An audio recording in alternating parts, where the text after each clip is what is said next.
Gouverneur, M. Fabio Landris, vice-président exécutif d'ST Microelectronics, Fabrice, M. le directeur général de ST Microelectronics Maroc, mesdames et messieurs, c'est un bonheur d'être ensemble aujourd'hui parce que cette maison nous est chère à plusieurs titres. D'abord, c'est un grand opérateur dans le secteur des composants électroniques. Vous avez bien vu, 10 milliards de dollars de chiffre d'affaires, 46 000 employés, 11 usines, dont uniquement une au Maroc.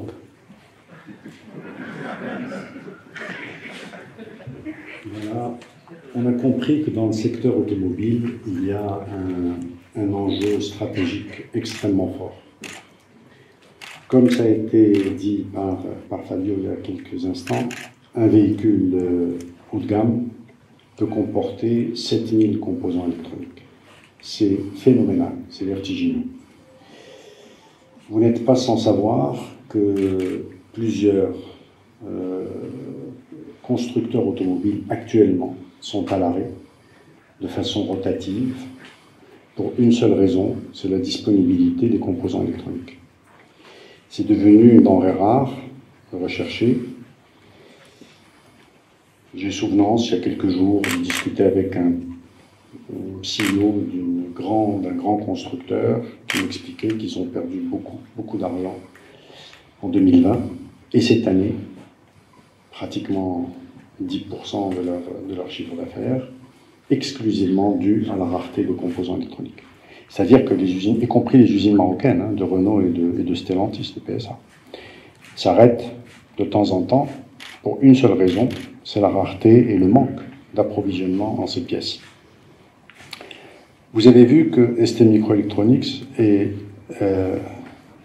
fournisseur de plusieurs opérateurs stratégiques dans plusieurs domaines, y compris des Chinois. Donc ST fabrique pour des Chinois, fabrique pour des Japonais, on a vu Toyota, pour des Américains, pour des marques emblématiques, électriques, dont Tesla. Et Bouskoura n'est pas en reste dans tout cela, parce que ce que vous avez bien compris, ST Microelectronics est exactement le type d'entreprise que nous apprécions. Pourquoi? Parce qu'elle met la barre extrêmement haut pour ses implantations au Maroc. Ce qui a été fixé à Fabrice dès le départ, c'est d'aller chercher la qualité japonaise et d'aller chercher la compétitivité asiatique, virgule, être mieux que la compétitivité asiatique. Le problème, c'est qu'il a réussi. C'est un problème pour certains. En tout cas, tous ceux qui nous jalousent, c'est un problème. Donc j'adore ce type de problème.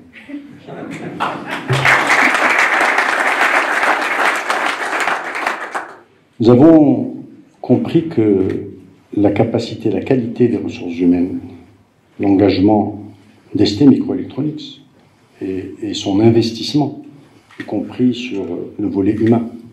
Nous avons vu le côté social qui tient à cœur à ST Microelectronics et qui est fondamental pour nous, ce qui fait que l'entreprise est socialement responsable. Je voudrais juste corriger une erreur dite par Fabrice tout à l'heure. Vous avez dit il y a 2 étrangers dans le dispositif. Je ne savais pas que vous étiez étranger, vous. Je pensais que vous étiez marocain. J'ai de la famille antérieure avec l'Est. Voilà, donc c'est bien ce que j'avais en tête. Vous avez bien été adopté par le Maroc. Donc sachez que vous êtes un enfant du pays. Je vous l'annonce. Et vu comment vous défendez le Maroc, je me dois de dire qu'on doit vous le rendre et on vous le rendra bien. Merci. Actuellement, il y a un problème dans ce secteur des composants électroniques. Il y a eu une rareté due à plusieurs raisons, dont la source majeure était l'Asie. Il y a eu des problèmes en Asie. Par exemple, la Chine. Il y a eu un problème qui a été la pandémie. Personne n'ignore cela.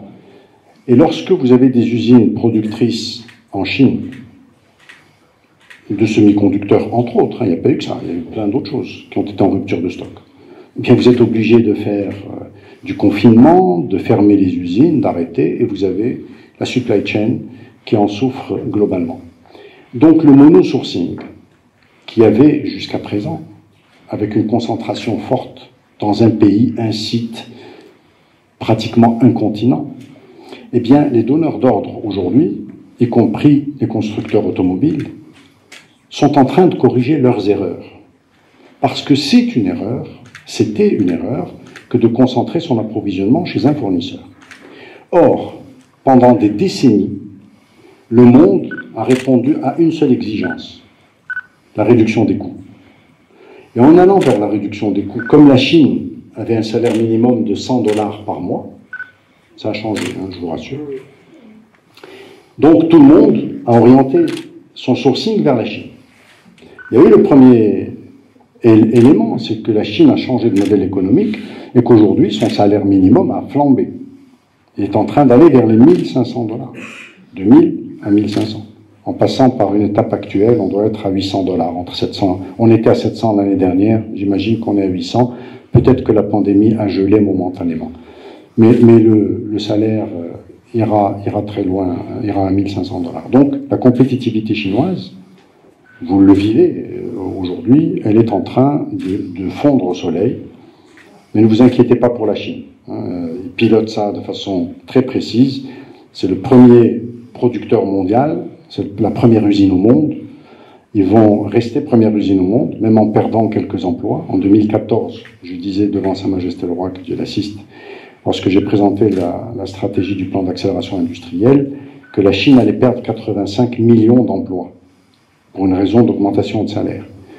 On se disait, c'est pas possible. C'est pas possible. Ben ça s'est fait. Aujourd'hui, c'est fait. Cette perte est consommée. Y compris au profit du Maroc. Nous avons récupéré plusieurs usines qui se sont détournées de la Chine et nous avons même des Chinois qui ont compris cela et qui décident de s'implanter au Maroc parce que la compétitivité marocaine est aujourd'hui meilleure que la compétitivité chinoise. Ça, on y est pour rien. C'est la Chine qui a décidé de changer de modèle. C'est pas le Maroc qui a été plus compétitif que la Chine sur cet aspect-là. On a fait d'autres choses. On est monté en compétences, on a travaillé sur les écosystèmes, on a fait plein de choses dans le domaine, et ça donne actuellement que le Maroc est en mesure d'assister à des manifestations comme celle-ci et d'écouter, pardonnez-moi de me réjouir, hein, j'y peux rien, d'écouter des mots que j'ai pu écouter tout à l'heure.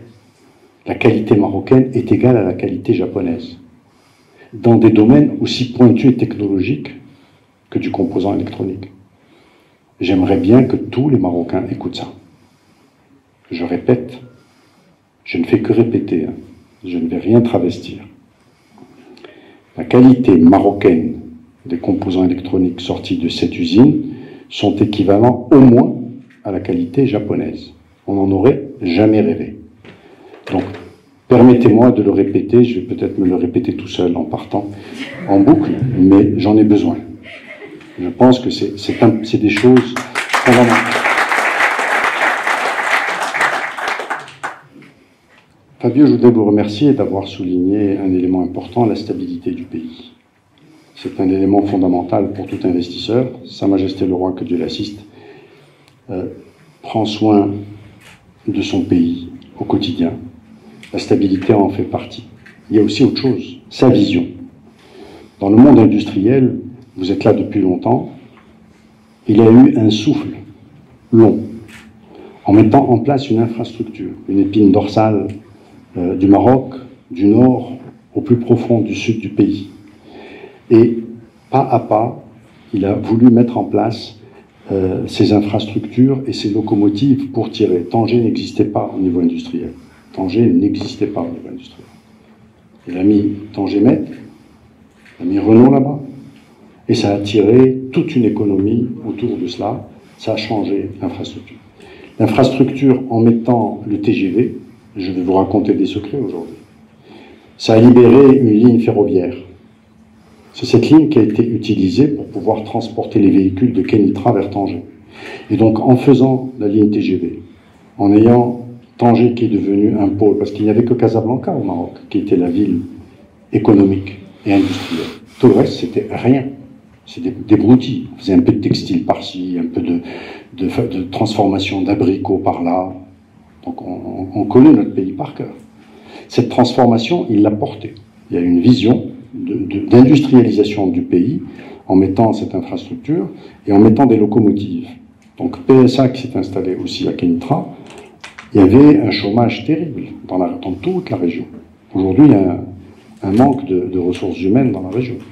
Donc cette transformation qui est faite grâce à cette vision, eh bien, les différents gouvernements apportent peut-être des changements à la marge. Certains vont apporter des écosystèmes, d'autres vont apporter d'autres choses, mais la vision globale, générale du pays ne pourra pas changer. Donc je vous rassure sur votre question, sur la vision, la démarche, l'accompagnement des investisseurs, il y a le roi du Maroc qui en est garant. Ça ne dépend pas d'un gouvernement, d'un ministre ou d'un gouverneur uniquement. Ça dépend un tout petit peu de nous, très très peu. Mais il y a au-dessus de nous quelqu'un à qui nous rendons compte et qui surveille ça de très très près. Donc monsieur le gouverneur a intérêt à ce que ça marche bien, et monsieur le ministre aussi, parce que sinon ça se passerait mal pour nous, on n'aimerait pas. Donc on fait très attention. C'est pas parce qu'on vous aime qu'on vous accompagne, c'est parce qu'on est surveillé. Quelques derniers mots, nous avons vu que le chiffre d'affaires automobile est phénoménal, que les perspectives pour Bouskoura sont assez exceptionnelles. Ma boutade de dire c'est juste une usine n'est pas une boutade, vous l'avez bien compris. Et si je suis venu aujourd'hui, que nous avons organisé ensemble cette rencontre, c'est qu'après cette rencontre qui est l'extension, qui est une magnifique nouvelle, avec des constructeurs prestigieux qu'on ne citera pas aujourd'hui, qui font partie du package de réalisation au Maroc. On est tenu au secret, donc on ne peut pas tout vous dire. Vous nous en excuserez. Mais je suis venu pas pour ça, parce que ça c'est fait, vous n'avez pas besoin. Je suis venu pour parler d'autres choses, de vraies choses pour l'avenir. Et ST Microelectronics est une entreprise qui a le vent en poupe, qui est en train de devenir un grand géant mondial. Je veux la part du Maroc, du développement du géant mondial. Et je veux que ce soit géant, c'est tout. C'est une toute petite demande. Donc, on fera ça ensemble.